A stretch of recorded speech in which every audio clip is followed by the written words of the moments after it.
Gridlock. It's a word that evokes images of frustration and paralysis. For Congress, gridlock has increasingly become business as usual. Partisanship and deep ideological polarization have stymied efforts to find compromise and solve the nation's most pressing problems. Here with me today to discuss the gridlock dilemma is Sarah Bender, professor of political science at Columbian College and a senior fellow in governance studies at the Brookings Institution. She specializes in the study of Congress, political parties, and the causes and consequences of legislative gridlock. Welcome, Sarah. Great, thanks for having me. Sarah, let's start by defining legislative gridlock. How would you define it, and why do you find this topic so intriguing? Well, when we're thinking about legislative stalemate or gridlock, we have in mind a sense that there are big things on the congressional agenda. Global warming, immigration, tax reform, entitlement reform, big things on the agenda, but they don't get done. And that's our sense of paralysis or stalemate, right? Things our majorities agree should at least be talked about, and yet at the end of the day, at the end of the Congress, there's been no progress.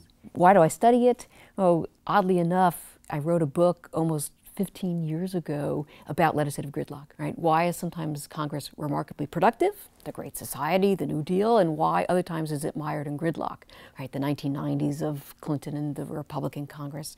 Little did I know, that was nothing. That was small potatoes compared to the gridlock that we've seen today. So it's interesting to me why we see increasing levels of gridlock and why has it become such a problem around Congress's neck.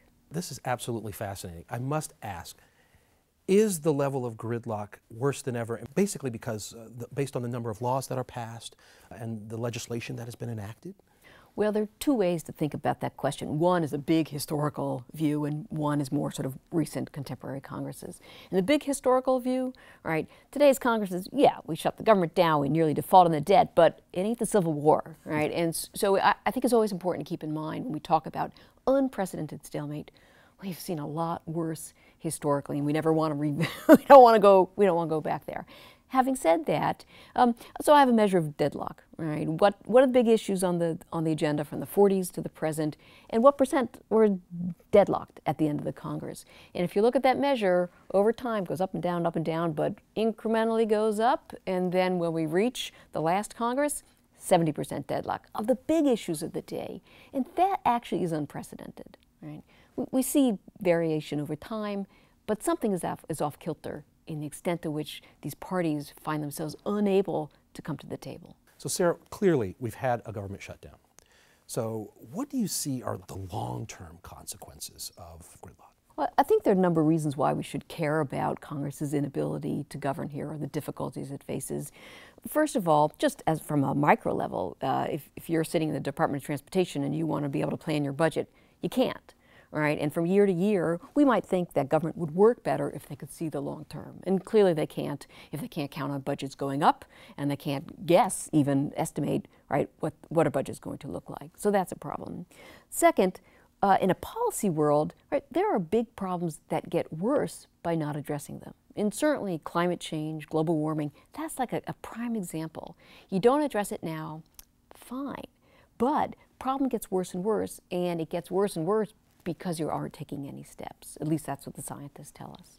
And third, from a democratic perspective, right, public confidence in Congress is really low. I think the number is 9%, 10%. And as some people joke, like, oh, those are the folks who work on the Hill, or my brother, right? There's such low approval of Congress that is problematic in a democratic political system where we count on people supporting our political institutions. Based on your research, what is at the root of legislative stalemate? Is it partisanship? Well, there are a couple issues here, and we see them historically over a long period.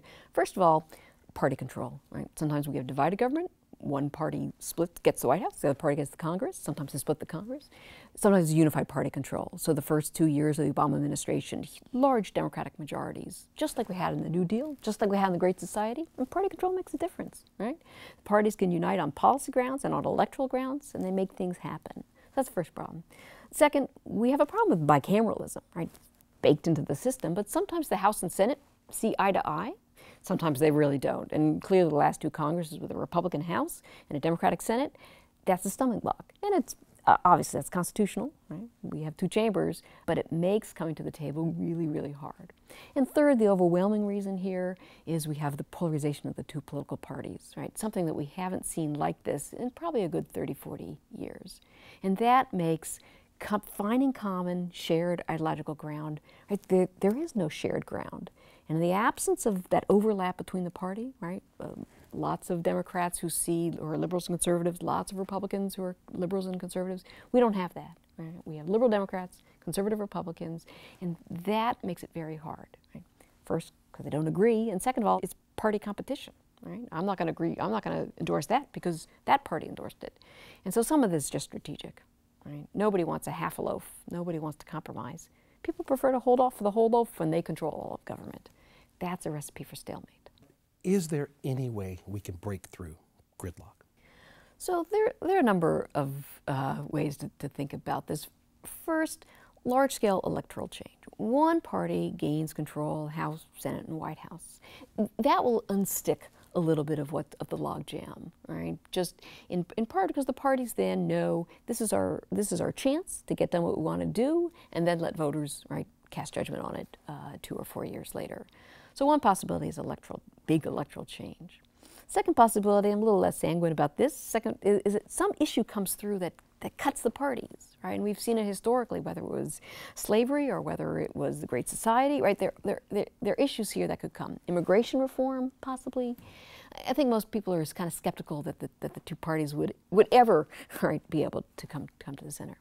The third way to think about it, though, is that members do make progress on issues despite polarization, right? But they have to have a reason to come to the table, right? Government shutdown, right? What ended it? The Republicans had their tail between their legs because of the public opinion. Public said, you're to blame. And when one party wins that messaging battle, parties come to the table. And that's not a very hopeful or sort of pragmatic way of thinking about things, but it is what gets the job done, right? It gives both parties an incentive to come to the table, even when there's not a lot of overlap between the parties. Well, legislative gridlock is certainly a topic that we care about because of its impact on our daily lives. Thank you, Sarah, for being with us today and for sharing with us this incredible research. Thank you. Oh, sure. Thanks very much for having me.